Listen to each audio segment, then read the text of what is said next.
Sound check, sound check. Sa magandang hapon po sa bawat isa at inaanyayahan na ho mga kapatiran na nasa labas na tayo magsipasok na upang tayo ho ay makapagsimula sa atin hong panghapon na gawain. Ayan, purihin ang Panginoon at sa ating church, sa biyaya ng Diyos, kahit nung dumaan yung pandemic, ay nagpatuloy yung ating mga afternoon or evening services pa noon. At tunay ay biyaya na lamang ng Panginoon ang nagsustento sa atin. And could you imagine next Sunday, we'll be celebrating our 14th year anniversary. So tayo nagpapasalamat sa Diyos sa kanyang biyaya. At nakaraan lang, last week, shinare ko sa group chat ng mga young people yung picture ng mga Sunday school kids dati. Nandun si Sister Tricia, nahandun si Benji, sino pa ba si Glyza, si Isabel, ang liit pa nila noon, ang cute pa nila noon. It's just so amazing na mapagmasdan sa biyaya ng Panginoon ng mga bata noon, ngayon ay mga dalagat binata na at nagpapatuloy ho sa gawain. So papuri sa Panginoon. And it will be 14 years next Sunday. And as we have said, ang ating tema ay about the gospel, united in the gospel. Yun ang ating pagkakaisa. Ang ating pagkakaisa ay hindi primarily dahil tayo ay Pilipino, hindi sa ating social standing or political inclinations. Hindi ko sino yung manok natin sa Malacanang. Ang ating pagkakaisa ay sa ebanghelyo ng ating Panginoong Hesukristo. Kung maaari ho, yung pintuan ay pakisarado na para hindi ho masyadong yung ingay galing sa labas. At muli ay ang hamon natin, that's why sinadya ho natin sa nakaraang 3 Sunday or 3 preachings natin ng Sunday morning, pag-aralan natin yung no other gospel, pag-aralan natin yung guarding the gospel, din kanina, yung certainty of our gospel. Ito'y nakatungtong sa certainty ng resurrection ng ating Panginoong Hesukristo. At ang goal natin talaga ay, I hope we as a church be convinced na talagang magkaisa tayo. Ibuhos natin yung ating mga sarili, ibuhos natin yung ating mga efforts, abilities, even resources, not for the name of anyone, but for the gospel of our Lord Jesus Christ. At sana, magkaiba man yung ating bet sa NBA, magkaiba man yung ating binoboto tuwing eleksyon, or magkaiba man yung paborito nating kulay or tema ng musika, pero meron tayong malalim na pagkakaisa sa ebanghelyo ng ating Panginoong Hesukristo. With regards to that, meron pa rin tayong mga invitations dyan. Please take a few. Just try to invite. Just subukan mo lang. Mga pinsan, kapitbahay, kaibigan, kaklase, at who knows, maaaring gulatin kayo. Baka mamaya, kagaya ko noon, sabihin nyo, baka naman di pupunta yung mga classmates ko, but I can still vividly remember sa isang evangelistic na gawain sa church namin dati, isang herera, I believe 7 kaklase ko ang nag-respond at sila ay umattend sa isang gawain, sa isang evangelistic service. So again, maaaring gulatin tayo ng Panginoon sa kamag-anak na hindi natin inaasahan, sa kaibigan or high school classmates, college classmates noon, gaya ng ginagawa ng ilan ng mga kapatiran natin. So muli ay patuloy natin ipag-anyaya, not us but the Lord. Ipag-anyaya natin ang Panginoon, ang salita ng Diyos, ang pangangaral at gawain ng Panginoon sa dako pong ito. In connection sa ating anniversary next Sunday, mamaya ho, pagkatapos ng ating prayer meeting, ay magkakaroon ho tayo ng church general cleaning. I hope tayo ho ay handa na makiisa, not just in the gospel, but in the cleaning of our church. Sana may dala kayong pamalit.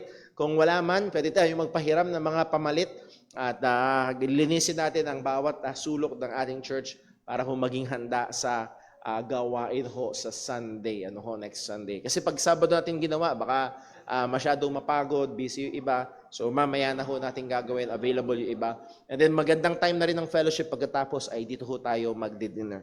Another one, ang schedule natin sa Sunday, ang umaga, walang pagbabago, magkakaroon lang ng pagbabago, yung dito tayo manananghalian. And then, sa hapon ho, ang ating service ay 3:00, hindi 2:00. 3 ng hapon to give time, lalo na sa mga kainan ng tahanan na mag-prepare para ho sa dadalin sa ating church. Yung iba para bumili ng chooks to go. Ah, kung ano man, yung ihahanda natin para ho sa ating Sunday Anniversary Fellowship. So pagkatapos ng prayer meeting around 5:30, tayo ho ay magkakaroon ng fellowship at dinner also. Dito tayo magdi-dinner sa church at nawa ay maging masaya at maging maayos. At higit sa lahat nakakaluwalhati sa Panginoon ang mga event na yon. And also, most likely, ang date ho ng ating sports fellowship will be August 26.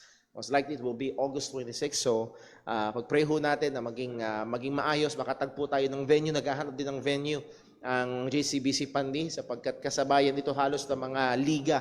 So medyo mahirap humanap ho ng magandang venue. And also nag-iimbita ho ng sports ang Resurgence Ministry sa June 12 ho yan. So meron tayo ilang mga kapatiran yata na pupunta. So we as a church ay hindi na makakapunta kasi meron na tayo sa August 26. Pero kung meron sa inyong gusto maki-join sa fellowship na yon, sports fellowship na yon, ay pwede ho kayo makipag-unayan kay Brother Daryl para po doon. Saan ba gagawin nyo? Sa Antipolo ba? Sa Marikina? Somewhere there, sa Marikina. So medyo malayo, kaya mahirap talaga gandalin ng ating buong church po doon. So pag-pray natin. Okay, so liban na lang kung may nakakalimutan ako. Muli, kung meron ho mga gustong magpatahi ng basketball uniform, hindi naman ibig sabihin maglalaro ka. Kung gusto mo lang magkaroon, ay join ho doon sa group chat ng men at pwede ho kayong maglagay ho doon ng pangalan nyo, numero at size. Yan ho ang kailangan. Copy-paste na lamang po. Yun ang ating mga announcements and reminders. And muli, pag-pray ho natin, nawa ay umalingaw-ngaw sa kaisipan natin yung sinabi ni Pablo, I planted, Apollos watered, but it is God that giveth the increase. Sa ating parating na anniversary, we must do all the labor that we can. Pero again, ang atin hong kumpiyansa ay nasa Panginoon. Ang ating pag-asa ay nasa Panginoon. With that, tayo ho ay dadako sa ating paghahanda sa pagsamba. Isang sandali o ilang sandali ng tahimik at personal na pananalangin. Tingin natin ang tulong, gabay at pagsiyasat ng Panginoon sa atin upang tayo ay maging handa sa pagsamba sa Kanya. Let us pray.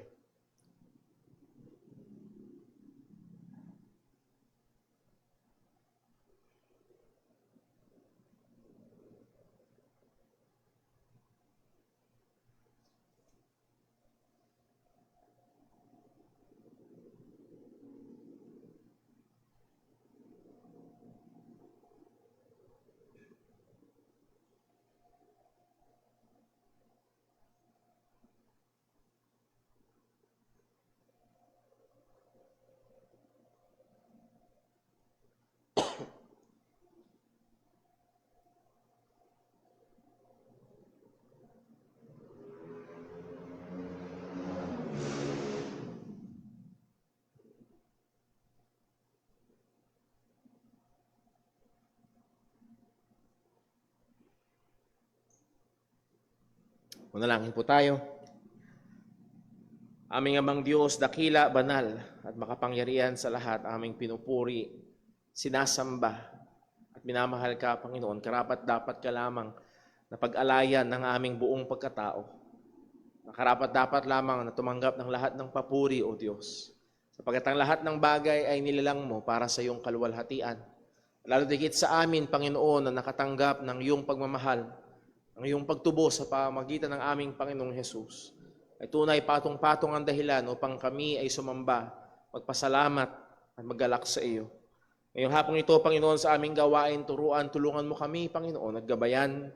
Nawa, Panginoon, wag mangyari sa amin na sa aming panlabas ay naririto kami, ngunit ang aming puso at kaisipan ay malayo.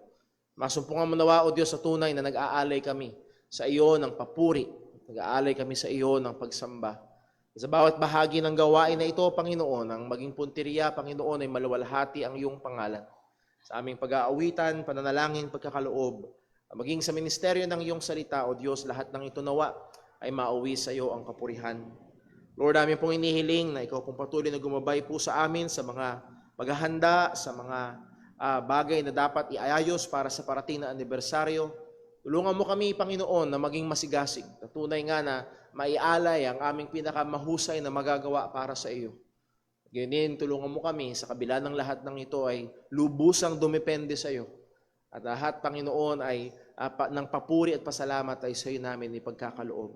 Lord, ang mga inaanyayahan, ang mga kaibigan, kamag-anakan, Panginoon, na inabutan at aabutan pa lamang ng imbitasyon na, wow, Diyos, ikaw ang kumilos. At tulungan mo kami, Panginoon, na maging mabuting patotoo at sa biyaya mo, O Diyos, ay maging instrumento kami upang sila ay ilapit kay Kristo at makapakinig ng Ebanghelyo. Panginoon, kami po'y humihingi sa iyo, Panginoon, sapagkat ikaw lamang ang makakagawa nito. Nawa kumilos ka, magligtas ka, O Diyos. Ang pangangaral ng iyong salita ay gamitin mo makapangyarihan. At ang sino man, Panginoon, na manggagamitin mo maging tapaghayag ng iyong katotohanan, ay patuloy mong pagpalain, gamitin, linisin, gamitin mong makapangyarihan, Panginoon, alang-alang sa Ebanghelyo. Muli, O Diyos, sa lahat ng aming gagawin, ikaw lamang ang maitaas. Saliksikin mo kami sa anumang kasalanan, mga kaisipan, salita, O Diyos, at gawa na hindi sang-ayon sa iyong kalooban. Patawarin mo po kami at tulungan mo kami na hindi lamang iwanan ng kasalanan, kundi, O Diyos, habulin ng kabanalan at gumawa ng kabutihan sang-ayon sa iyong mga kautusan. Palain mo po sandaling ito ng aming pagsamba at lahat ng papuri ay sa iyo lamang. Dalangin namin ito sa ngalan ng aming Panginoong Hesukristo. Amen. Tayo po gusto yung lahat at tayo po umawit sa Panginoon.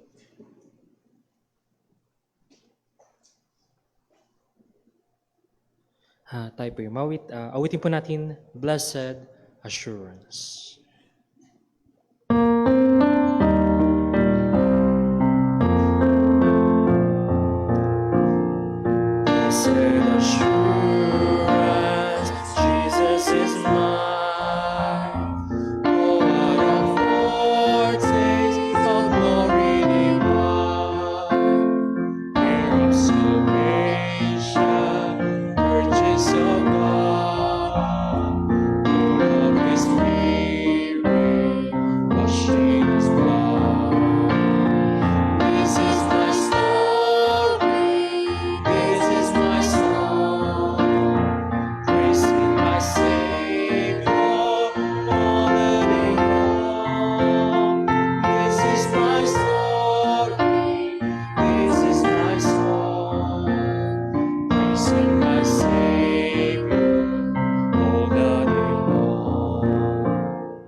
Tayo po yung manatilang tayo para po sa ating pagkakalo.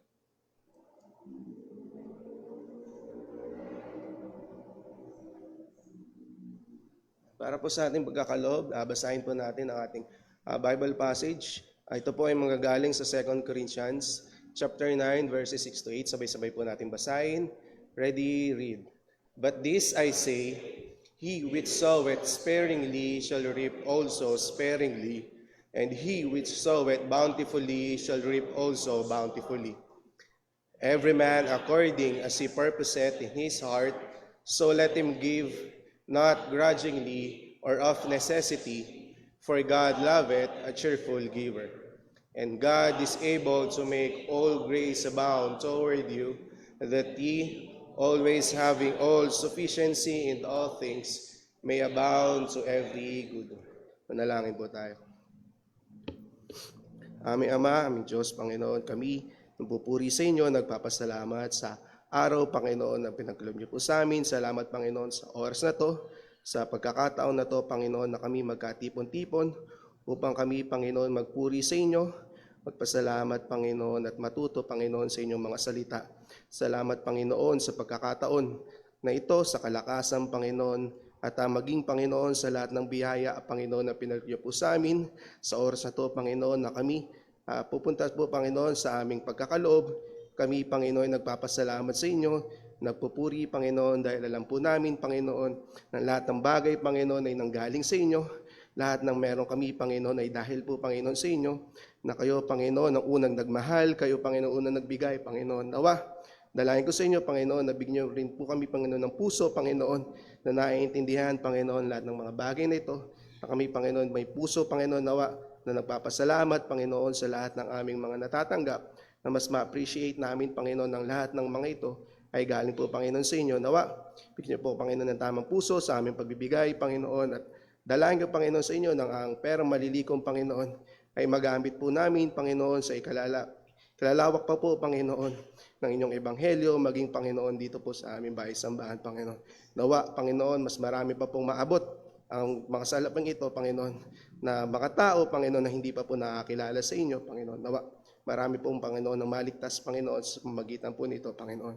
Dalangin ko rin po, Panginoon, sa inyo, na patuloy niyo kaming tulungan sa aming mga buong service, Panginoon, ngayong hapon na to. Nawa, Panginoon, na maging kaluwalhatian, Panginoon, sa inyo, ang lahat po ng aming gagawin, maging sa aming pag-awit, sa aming pagkakaloob, maging sa pakikinig at pag-aaral, Panginoon, yung mga salita. Nawa, Panginoon, ay magawa namin ng lahat ng ito, Panginoon, para po, Panginoon, sa inyong kaluwalhatian.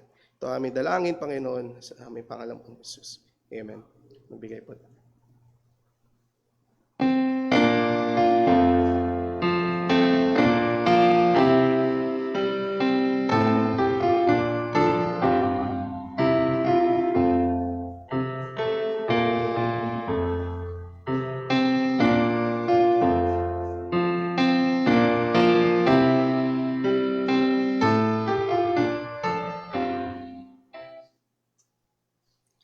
Tayo po rin tumawag sa Panginoon. Awitin po natin, In Christ Alone.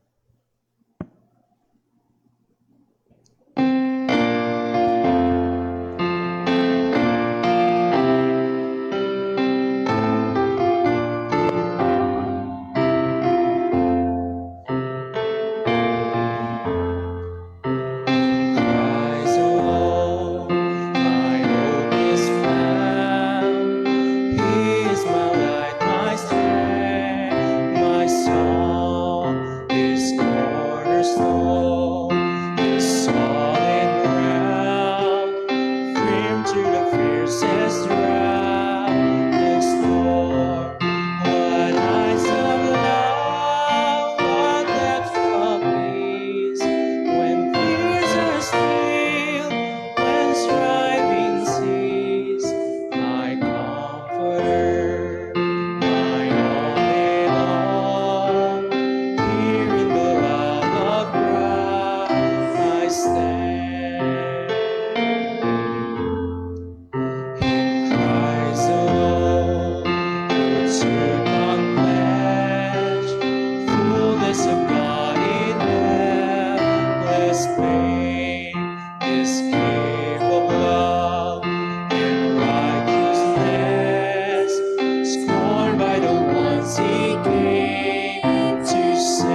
till He returns or calls me home. Here in the power of Christ I stand.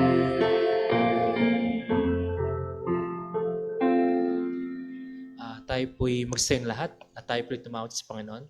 Awitin po natin As the Deer.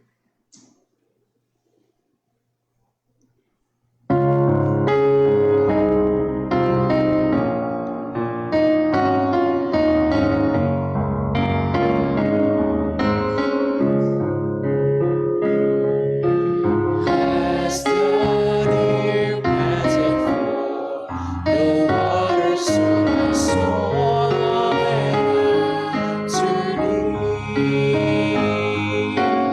You alone are my heart's desire, and I long to worship Thee. You alone are my strength, my shield.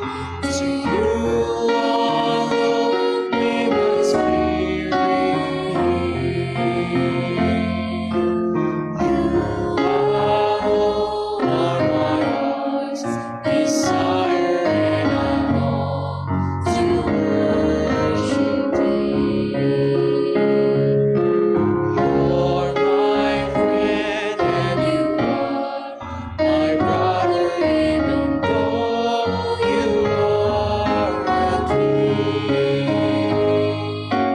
I love You more than any other, so much more than anything.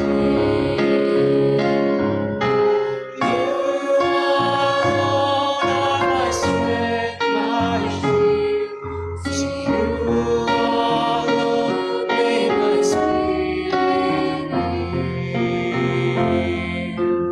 You alone are my heart's desire, and I long to worship Thee.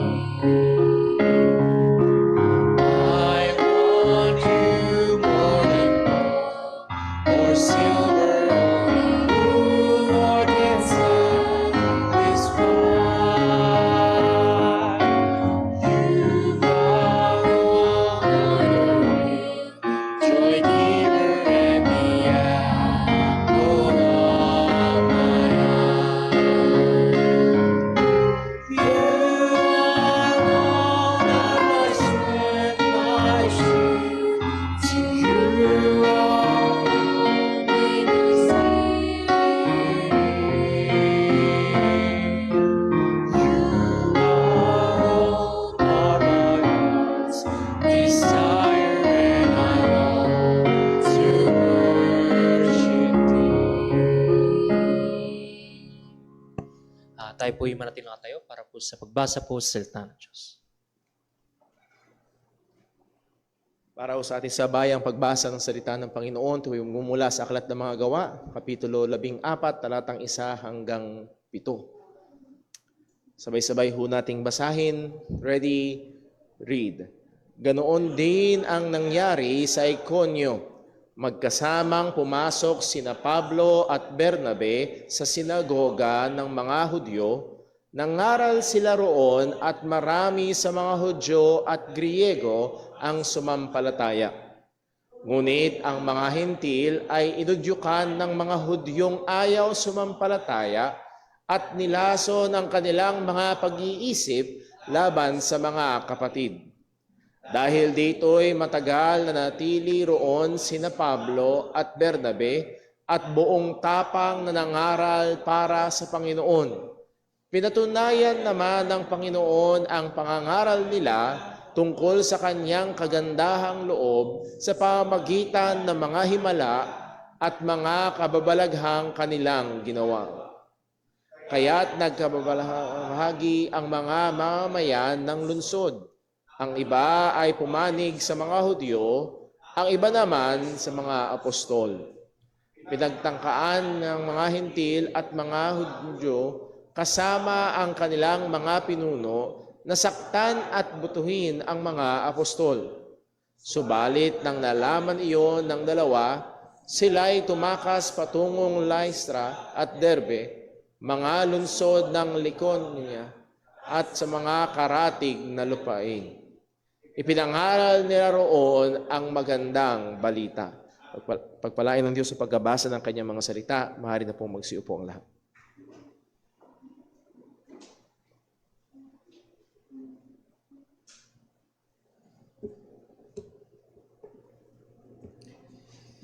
Magandang hapon po sa ating lahat.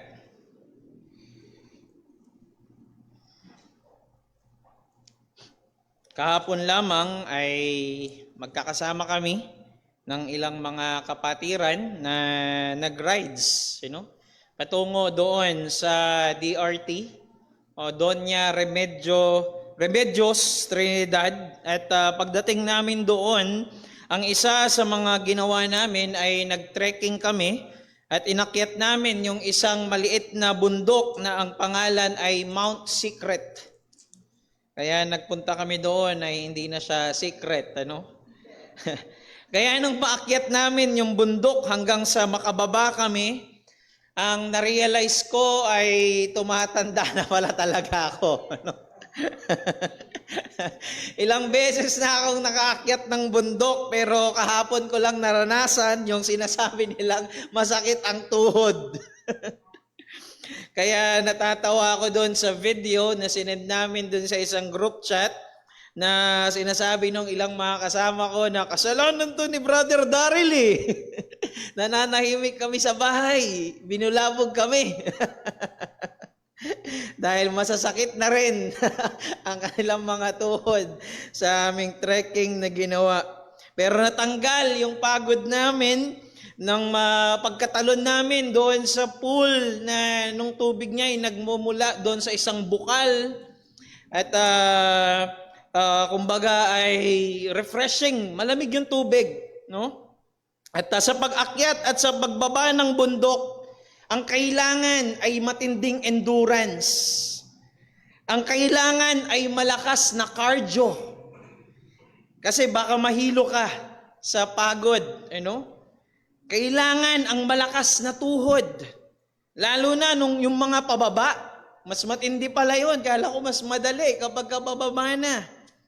Kumbaga ay nakasalalay talaga sa kondisyon ng ating katawan kung makakaakyat ba tayo at makakababa pa ng buhay sa pag-trekking doon sa bundok. Pero hindi ganito sa buhay Kristiyano. Ang mga mananampalataya ay nararapat na mag-persevere sa ating pananampalataya. Pero ang kinaibahan nito, hindi ito nakasalalay sa ating kondisyon. Hindi ito nakasalalay at nakaasa sa ating lakas. Hindi sa tibay ng ating katawan. Hindi sa lakas ng iyong mga tuhod. Hindi rin sa lakas ng iyong pananampalataya. Kundi nagpe-persevere tayong mga mananampalataya dahil ang Diyos ang siyang may hawak ng ating pananampalataya. Ngayon pong hapong ito ang magiging buod ng ating pag-aaral.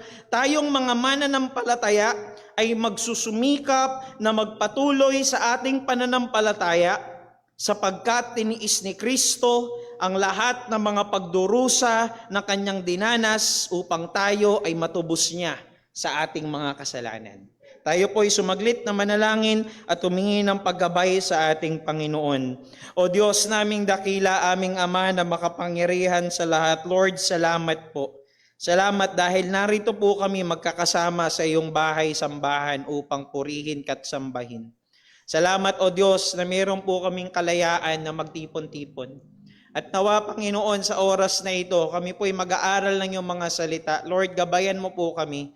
Pangunahan, patnubayan, at ikaw ang siyang maging tagapagturo po namin, Panginoon. Buksan mo nawa ang aming mga puso, ang aming mga tainga, na makita namin, Panginoon, ang kagandahan ng iyong mga salita, ang kadakilaan ng mga bagay na ginawa mo para sa aming mga mananampalataya.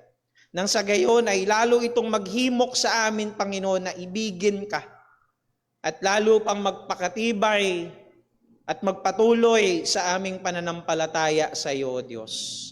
Maluwalhati ka.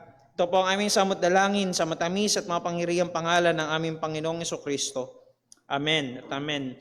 Magkaroon lamang po tayo ng short recap according dun sa nakaraan nating pag-aaral para mai-connecta natin sa magiging pag-aaral natin ngayong hapong ito. Kung maaalala po natin sa nakaraan nating pag-aaral, nakita natin kung ano yung epekto ng kapangyarihan ng Ebanghelyo sa mga nakikinig. It both has the positive and the negative effect sa mga nakikinig. Well, positive dahil of course, it changes lives. Ito'y nagbabago ng buhay. Ito'y nagpapabago ng puso. Ang Ebanghelyo ay nagbibigay ng buhay sa isang taong patay sa kasalanan. That's how powerful the gospel is. Pero sa kabilang banda, makikita rin natin na meron itong negatibong epekto na hindi ibig ko sabihin na masama ang Ebanghelyo, but it has the negative effect sa mga nakikinig, particularly sa mga taong nasa kasalanan at ayaw magsisi sa kanilang kasalanan. Why? Dahil mas nare-reveal ng Ebanghelyo yung ngit-ngit, yung galit na dala nila, nadala ng kasalanan laban sa Diyos. Kasi nga, di ba, we know na morally speaking, ang tao ay galit sa Diyos. Maaring na itatago ng isang taong makasalanan yung kanyang galit sa Diyos sa kanyang pagiging relihiyoso. Maaring na itatago niya ito doon. But wait until you preach the gospel sa kanila. You will understand and see yung totoong nilalaman ng kanilang mga puso. Kumbaga sa isang magnifying glass, minamagnify ng Ebanghelyo yung sinfulness, yung pagiging makasalanan ng tao at yung kanyang self-righteous desires ng kanyang puso. Mas lalong nare-reveal ng Ebanghelyo yung katotohanan na ayaw ng taong makasalanan doon sa Ebanghelyo. Ayaw ng taong makasalanan kay Kristo. Bakit? Dahil ang gusto ng taong nasa kasalanan, siya yung bida. Ang gusto niya, siya yung bida. Sa kanya nakasentro. At hindi kay Kristo. Pero hindi ganon ang Ebanghelyo. Because the gospel is pointed to Christ. The gospel is centered in Christ. At nakita natin itong epekto na ito doon sa mga taga-Antioch or better known as Pisidian Antioch para mabigyan natin ng distinction ng pagkakaiba yung Antioch sa may Syria at yung Antioch sa may Pisidia. At first, yung nangaral si Apostol Pablo sa mga Hudyo kasama yung mga proselytes or yung tinatawag natin na mga God-fearers, talagang nakuha ni Apostol Pablo yung kanilang interes. Sobra silang na-amaze. Sobra silang namangha doon sa mensahe ng Ebanghelyo. Kaya nga, the next Sabbath, ni-request nila kay Apostol Pablo, i-preach mo sa amin ulit yun. Yung pinreach mo sa amin nakaraan, i-preach mo sa amin ulit. At hindi lang yun, sila'y nagsisunod kay Pablo at kay Barnabas. Para silang mga naging disipulo na ni Pablo at Barnabas. At maaaring ito, nagpapakita na maaaring ganun sila kainteresado at maaaring nagkaroon ng mga tanungan, ng mga dialogo. Mga pag-uusap patungkol doon sa kanilang ipinangaral. Ganon silang kainteresado. At dahil nga sinusundan ng mga Hudyo at mga God-fearers, sina Apostol Pablo at mga Barnabas, maaaring napansin ng ibang mga tao sa paligid. Napansin din. Particularly ng mga Gentiles. Kaya nga nung third Sabbath, may mga dumalo sa synagogue sa kanilang Sabbath service na hindi invited. Sino yon? Yung mga Gentiles. Well, bakit hindi invited? Kasi nga, para sa mga Hudyo at sa mga God-fearers, para lang sa kanila yung synagogue. Hindi ka pwedeng makidalo, makilahok doon sa kanilang Sabbath services kung hindi ka Hudyo or hindi ka proselyte. So hindi sila katulad ng ginagawa natin na ipinag-iimbita natin ang ating pananambahan, yung ating mga gawain. Kaya nga we welcome dito sa church yung mga bisita. We love them to be here. Kaya nga sa darating na anniversary, let's take the opportunity na maimbitahan yung mga mahal natin sa buhay. Maimbitahan natin dito sa church yung mga kaeskwela natin, mga katrabaho at mga kakilala natin. And who knows, mga young people, it could be the opportunity para sa mga parents natin na hindi pa mananampalataya. Take that opportunity. Makapangyarihan ng Ebanghelyo. And we trust the Lord na siya ang kikilos sa mga puso ng mga taong nakikinig sa pangaral ng Ebanghelyo. Now, going back, nung makita ng mga Hudyo na maging yung mga Hentil ay kasama nilang naggagather at naroon din sa kanilang Sabbath service, hindi nila ikinatuwa. Hindi nila ikinatuwa na mayroong mga bisita. Hindi sila masaya. Ayaw nila na naroon yung mga Hentil. Dahil nga para sa kanila, ay silang mga Hudyo lang ang dapat na pinapangaralan o nakakapakinig ng scripture.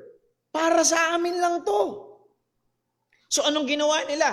Going back sa Acts chapter 13, verses 45 and 50. Sabi ng verse 45, "But when the Jews saw the crowds," nung makita nila yung maraming mga tao na naggagather, particularly ang mga Gentiles, they were filled with jealousy and began to contradict what was spoken by Paul, reviling him. Jump tayo sa verse number 50. "But the Jews incited the devout women of high standing and the leading men of the city, stirred up persecution against Paul and Barnabas, and drove them out of their district."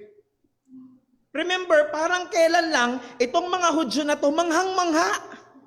Itong mga Hudyo na to manghang-mangha sa pangangaral ni Apostol Pablo. Kailan lang they were following them. Kailan lang sobrang interesado sila na makinig sa kanila. But now, they are contradicting the preaching. Kinokontra nila yung mensahe na kailan lang manghang-mangha sila.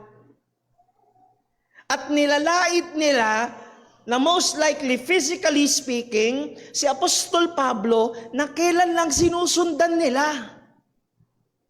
And they stirred up persecutions against Paul and Barnabas hanggang sa maitulak nila palabas ng kanilang lugar. At kung sa tingin ninyo, doon na yung natapos, wait until you see sa pag-aaral natin sa chapter 14.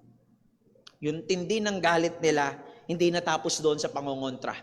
Hindi natapos doon lang sa panglalait. Hindi natapos doon sa napalayas nila si Pablo at si Barnabas. Magpapatuloy pa yon hanggang sa labas ng Antioch. Kaya totoo yung paalala ni Apostol Pablo sa kanila sa Acts chapter 13 verse number 43. Noong second Sabbath, sabi ni Apostol Pablo, "And after the meeting of the synagogue broke up," after niya mag-preach nung second Sabbath, "many Jews and devout converts to Judaism followed Paul and Barnabas, who, as they spoke with them, urged them to continue in the grace of God." Yung perseverance, yung pagpapatuloy, ang isang napakagandang marka ng isang tunay na pananampalataya. Kasi po mga kapatid, madali kasing mag-profess eh. Madaling mag-profess. Madaling sabihin na sumasampalataya na sila kay Kristo. Madali yun. Magpataas ka lang ng kamay. Maraming magtataas ng kamay kung sinong gustong tumanggap kay Kristo. Madali yun. Pero hindi madali ang mag-persevere. Hindi madali ang magtiis. Hindi madali ang magpatuloy sa pananampalataya sa kabila na yung mga tao sa paligid mo at yung mga circumstances na nangyayari sa paligid mo, pinipigilan kang magpatuloy. Kaya nga again, perseverance is a mark of a genuine saving faith. Kaya po sa pag-aaral natin ngayong hapong ito, ipapakita at isasabuhay ni Apostol Pablo, maging ni Barnabas, kung ano nga ba ang perseverance. Ibig sabihin, hindi lang ito basta sabi lang nila. Hindi ito basta sinabi lang na magpatuloy kayo, mag-persevere kayo. Pero isinabuhay ito ni Apostol Pablo at maging ni Barnabas. At yan ang makikita natin sa chapter 14. At kung maaalala ninyo, before we go sa ating text, kung maaalala ninyo sa dulo ng chapter 13, bandang dulo, sa verse number 51, but they shook off the dust from their feet against them and went to Iconium. Napatalsik sila, no? Napatalsik sila palabas ng Pisidian Antioch. Nagpagpag sila ng kanilang mga paa para maipakita yung mga Hudyo na yan ay ibinibilang namin na parang mga pagano na hindi sumasampalataya sa totoong Diyos. At ang sabi diyan, they went to Iconium.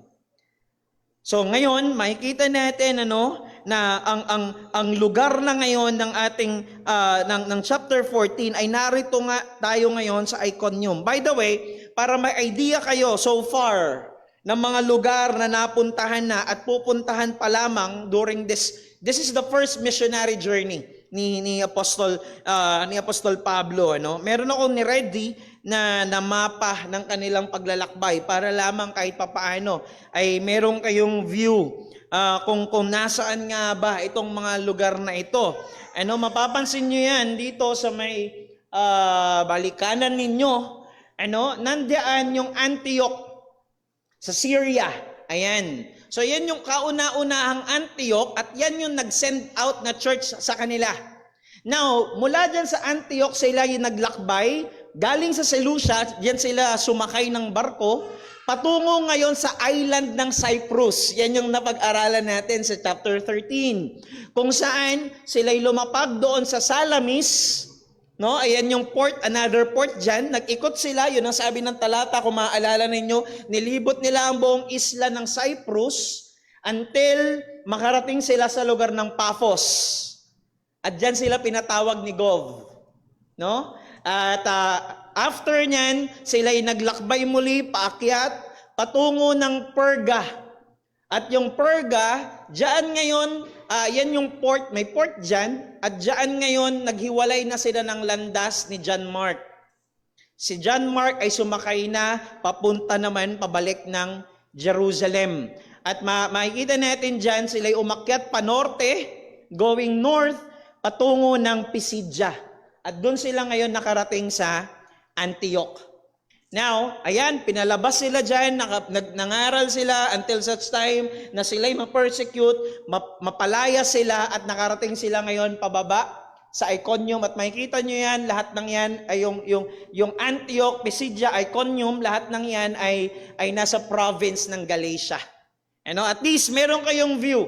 Kapag binabanggit natin itong mga lugar na ito, nasa na nga ba, saan sila nagtungo, ayan, naman po yan, ayan ay pwede ninyong makita sa Google, kung sakali lang naman. Now, going back sa ating text sa Acts chapter 14, verse number 1, sabi ng talata, now at Iconium, they entered together into the Jewish synagogue. Ngayon, again, narito tayo sa Iconium. Nanggaling sila kanina doon sa Pisidian Antioch, they went down patungo doon sa Iconium. And makikita natin, unang makikita natin dito is the perseverance in carrying on the ministry. The perseverance in carrying on the ministry. Kung titignan nating maigi, discouraging yung nangyari kay Apostol Pablo at kay Barnabas. Doon sa Antioch, yung naranasan nila, kung titignan natin, that is discouraging. Maaaring yung ilan sa atin dito na experience na natin na ma-turn down tayo ng taong ipinapangaralan natin o binabahagian natin ng gospel. O maging yung mga in-invite mo na pumunta ng church and they rejected. Diba? Nararanasan natin ito. Alam natin, makakaramdam ka ng kirot. Kapag ka na-experience mo itong pag-reject nila at pag-turn down. Though alam natin, of course, na si Kristo talaga yung kanilang nire-reject at hindi tayo, but we know, humanly speaking, discouraging yung ganong experience. Right? na ma-reject ka, ma-turn down ka sa pag-share natin ng gospel. Ang punto ay ito, mga kapatid, how much more pa? Yung naranasan ni na Apostol Pablo at Barnabas na habang nagpipreach si Apostol Pablo, kinokontra siya at nilalait. Hoy, pandak! Hindi totoo yung sinasabi mo. Maaring masakit pakinggan yung binigay kong example, pero hindi natin masabi na maaring mas masakit pa ron yung pinagsasabi sa kanya. They were reviling him. Hindi lang yung pang-aasar. Matinding pangungutya yung ginagawa sa kanya. Mga kapatid, tao tayo, we all have our ego. Hindi ko sinasabing tama iyon, pero kapag napapahiya tayo, merong natatamaan. Merong nasasaktan sa ating emosyon. Naranasan nyo na ba minsan yung nasa harapan ka ng ibang mga tao, may sasabihin ka sana, kaso napahiya ka. Or pinahiya ka sa harap ng iba. Anong tendency na mangyari? Hindi mo na ituloy yung sasabihin mo.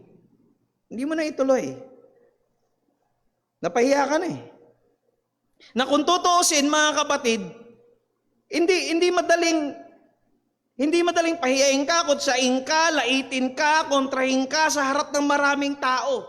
Matinding kahihiyan. Yung inabot ni Apostol Pablo na habang siya'y nangangaral, kinokontra yung sinasabi niya at siya'y pinahihiya. Na kung tutuusin, he could have stopped there. Kung tutuusin, pwede na siyang huminturon. He could have stopped the ministry. Pwede na siyang huminturon eh. Sa kanyang naranasan. Na kung nagpadala si Apostol Pablo sa kanyang emosyon, dapat tumigil na siya doon pa lamang. But here, narito si Apostol Pablo nagpatuloy sa ministry despite the experience na kanilang naranasan doon sa Pisidian Antioch.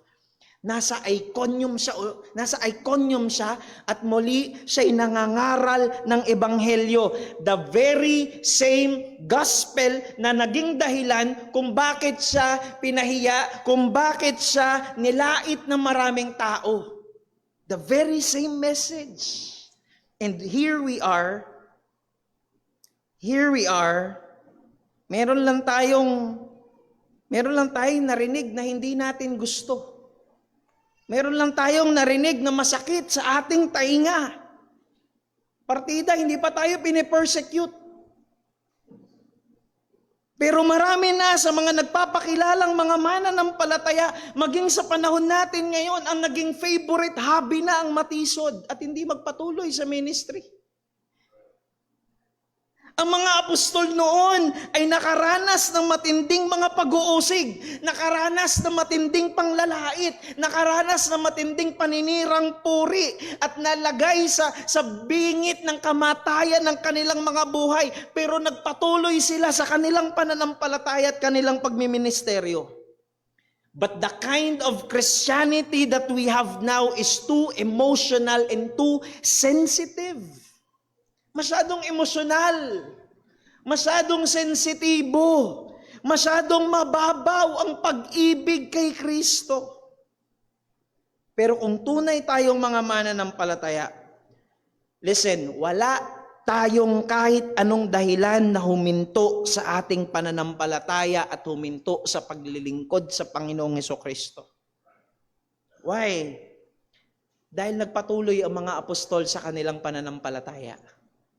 At higit sa lahat, ang ating Panginoong Hesukristo, nagpatuloy siya sa pagganap ng kalooban ng Ama hanggang sa tuluyan niyang ma-fulfill ang katubusan ng ating mga kasalanan until such time na siya'y nakapako at kanyang sabihin, it is finished.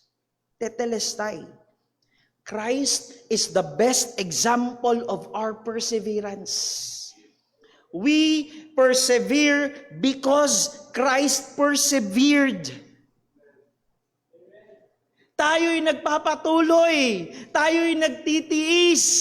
Sapagkat si Kristo'y nagtiis at nagpatuloy. Kaya nga mga kapatid, tulad ng sinabi ni Apostol Pablo, continue in the grace of God.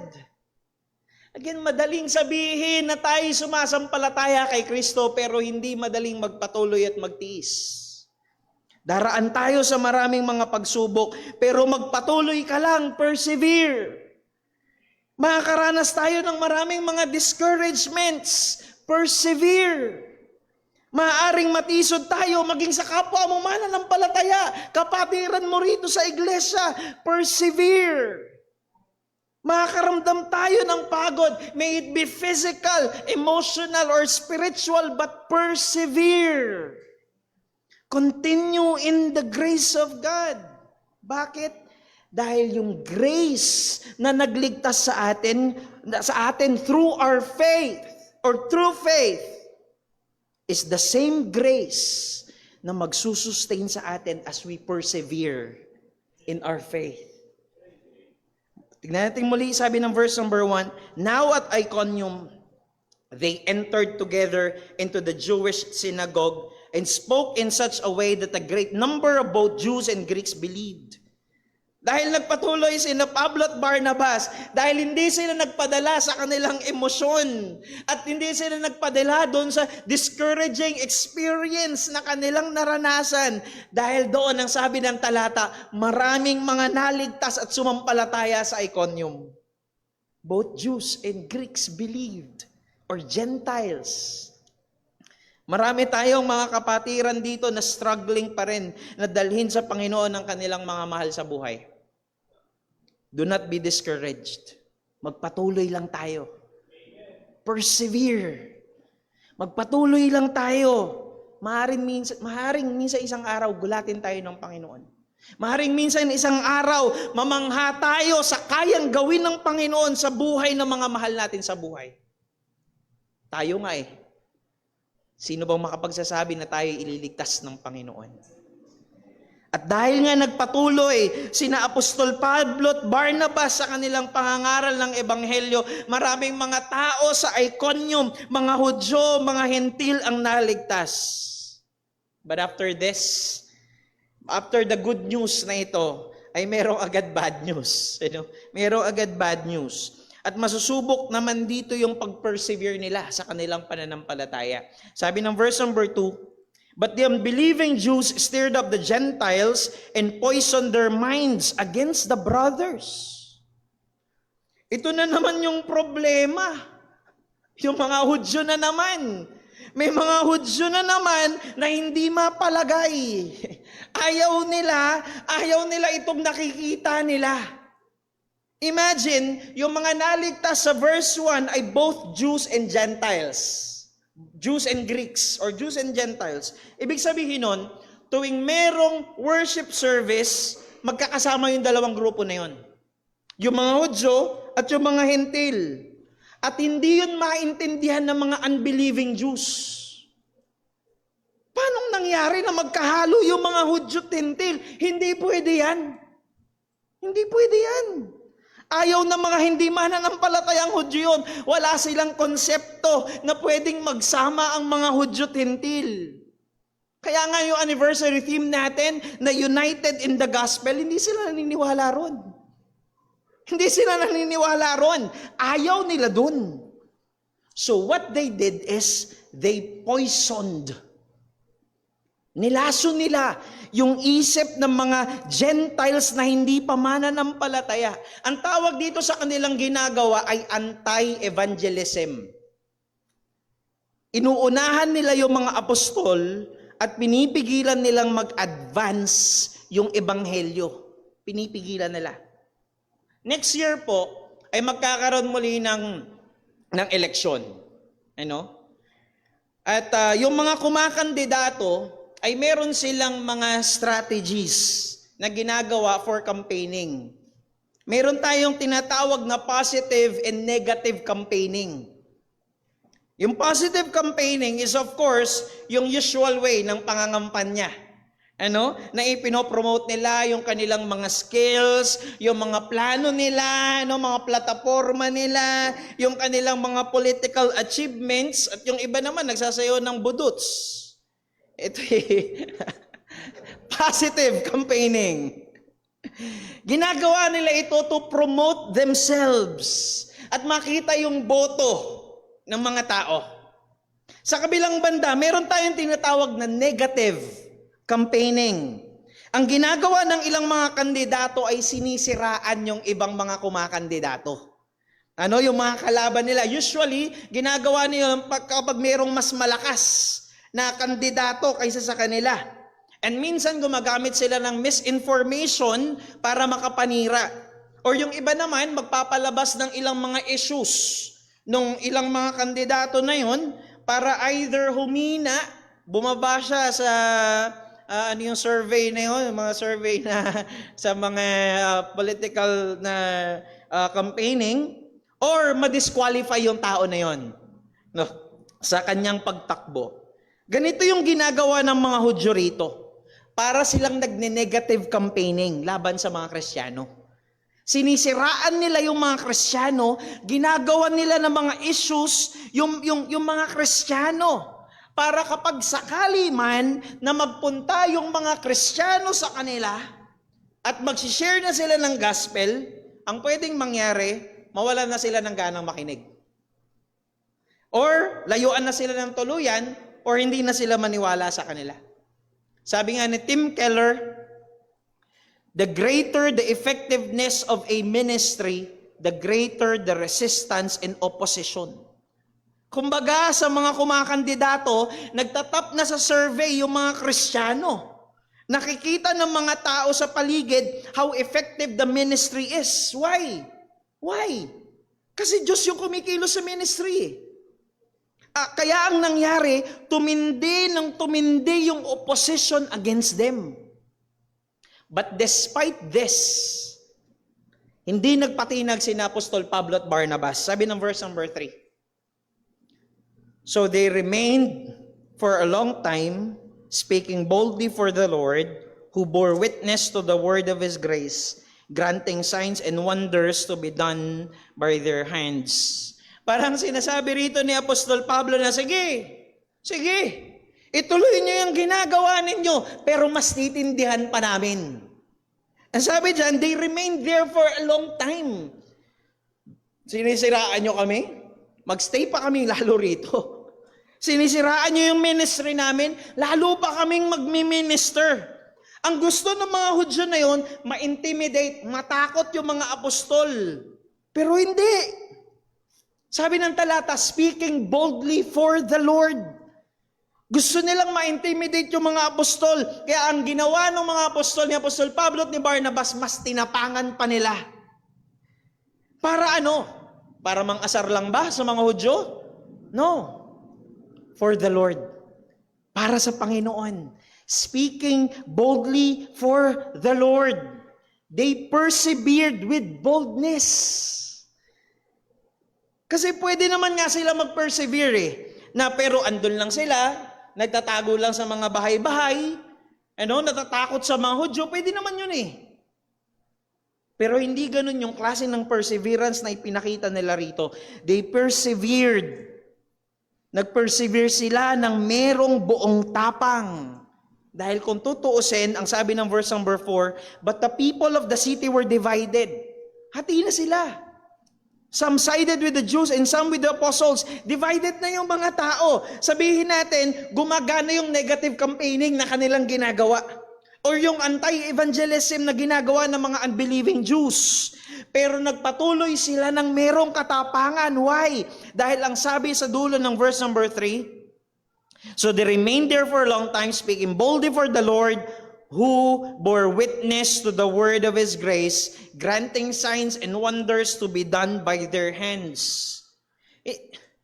Hindi nila sariling mensahe yung dala-dala nila. Ang mensaheng ipinapangaral nila ay mensahe ng biyaya ng Diyos.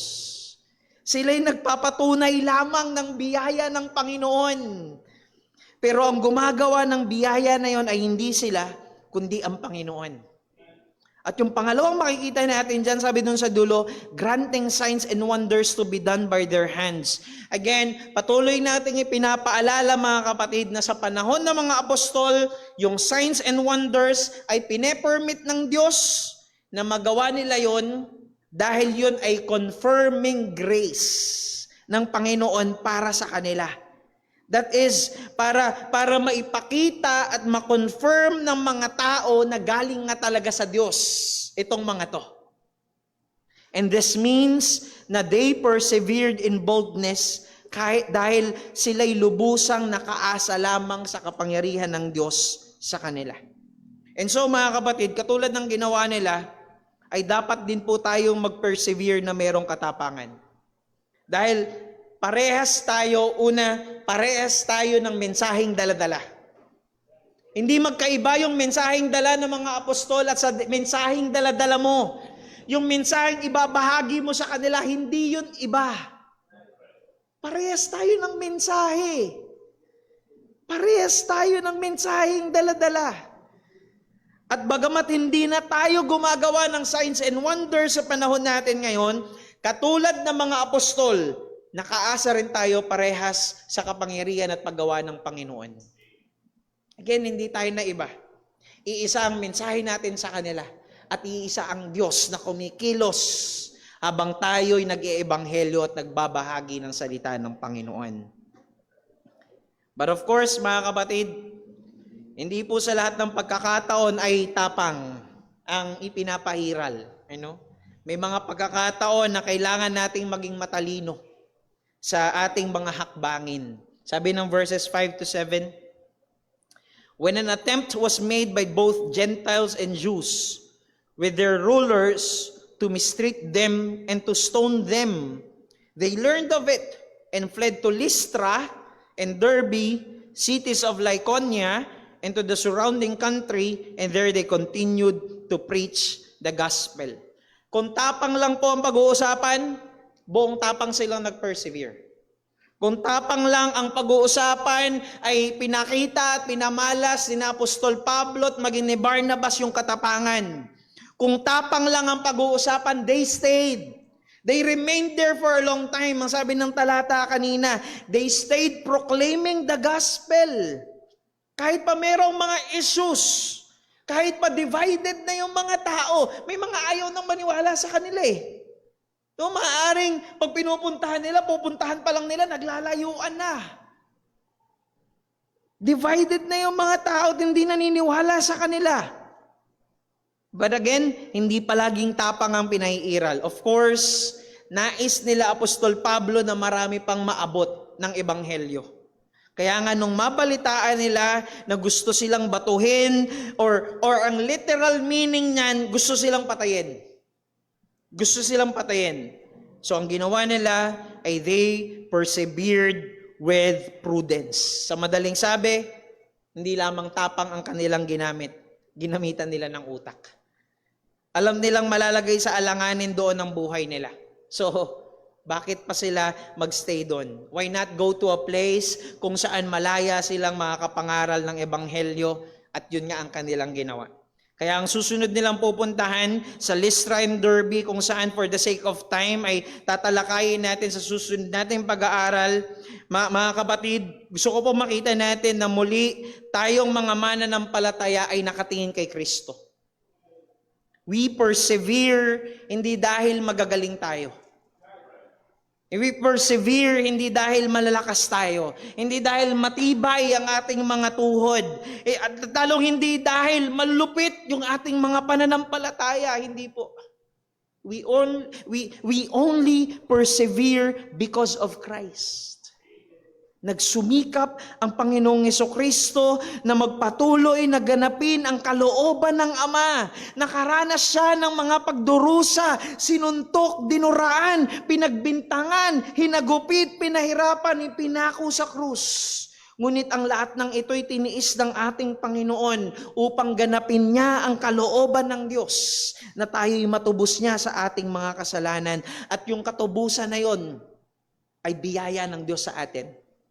Hindi natin deserve yun. What we deserve is justice. But Christ died for us while we were yet sinners. Kaya mga kapatid, wala tayong dahilan na tayo huminto sa ating pananampalataya. Persevere. Persevere. Tayo po'y manalangin.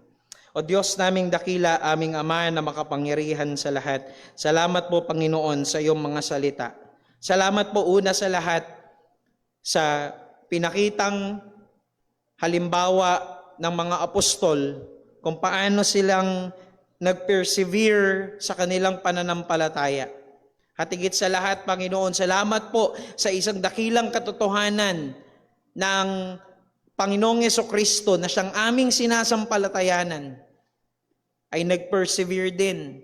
Naganapin niya ang kalooban ng kanyang Ama. Nawa, Panginoon, tulungan mo po kami na bilang mga mananampalataya ay sumunod sa yapak ng aming Panginoong Jesucristo at maging ng mga apostol na siyang nauna sa amin. Nagawin po namin at ganapin ang kalooban mo po sa amin. Alam namin, Lord, may mga pagkakataon na kami daranas ng maraming mga pagsubok at susubukin ng aming pananampalataya. Pero kami po'y nakaasa sa iyo na hindi po sa aming lakas, kundi ikaw ang siyang may hawak ng aming pananampalataya. Maluwalhati ikaw, Diyos, ito po ang aming samot dalangin sa matamis at makapangyarihang pangalan ng aming Panginoong Jesucristo. Amen. Amen. Tayo pong lahat ay magsitayo at pong awitin ang ating pangwakas na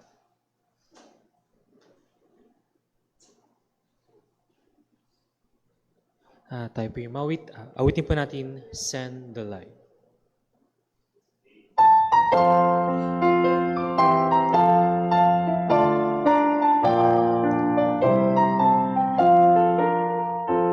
There's a call comes ringing over restless. Send the light, send the light. There's souls to rescue, souls to save. Send the light, send the light, send the light.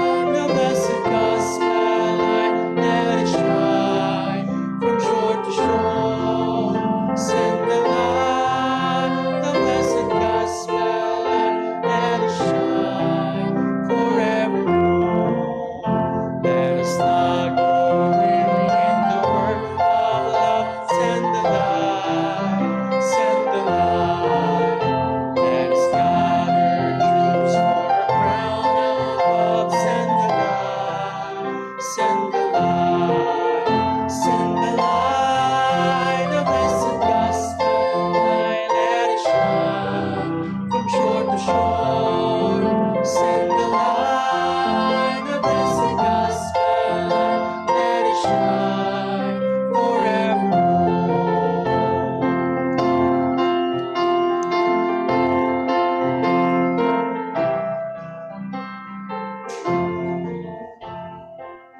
Purihin po ang pangalan ng Panginoon. Napakagandang paalala sa atin na isa sa mga marka ng tunay na pananampalataya ay ang pagpapatuloy sa pananampalataya. At nawa, wag mangyari na sa maliit na bagay ay napakadali nating bitawan, napakadali nating mag-give up at maging patuloy na halimbawa sa atin. Una sa lahat ang ating Panginoong Hesukristo, and then yung mga naunang mananampalataya na sa kabila ng banta ay patuloy sa pananampalataya. At nawa, itong mga katotohanan ito ay patuloy na magkaroon ng epekto sa atin, pagbulayan natin all throughout the week. At lalo't higit habang tayo ay patungo sa ating anibersaryo at lalong maging mahalaga sa atin ang Ebanghelyo. Sa ating pag-iwahiwalay, nawa, ang pagmamahal ng ating Ama, ang biyaya ng ating Panginoong Hesukristo, at ang kapangyarihan ng Espiritu Santo yung sumabawat isa sa atin at patuloy tayong maging maliwanag na ilaw, maalat na asin, saan man tayo nilagay ng ating Panginoon. God bless po. Magandang hapon. Dito tatapos ang ating hong afternoon service at 3:30. Simulan natin ng maaga para maaga din tayo makapaglinis. 3:30 simula ho ang ating prayer meeting. God bless po.